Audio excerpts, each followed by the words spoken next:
कौन जी जदी हजरात 18 सितंबर को आप अपने करियर के बारे में एक नया फैसला करने वाले हैं।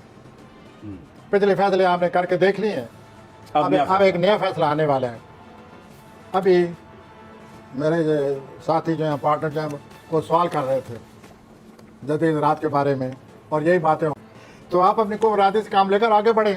आ जाए पाकिस्तान, कुछ नहीं होता। और इस हफ्ता आपको भी रूहानी इमदाद मिलने वाली है। अल्लाह ताला इस हफ्ता पर मेहरबान है।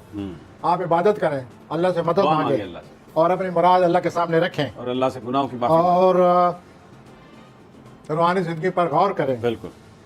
उसके बाद इन दिनों आपको बहुत सारे पैगामात मिलने वाले हैं। पेशेवराना तौर पर काम के लिहाज से बहुत ज़्यादा मसरूफियत रहेगी। बिल्कुल जी। रोमांस में आप दिलचस्पी नहीं लेंगे, कुछ खुश्क मूड बना हुआ आपका, और बेहतर यही है कि आप ना ना ही ले दिलचस्पी रहने दो। अब मैं आता हूँ जी दलो हजरात। तलवी हजरात जी, Aquarius I am coming to Aquarius. Please.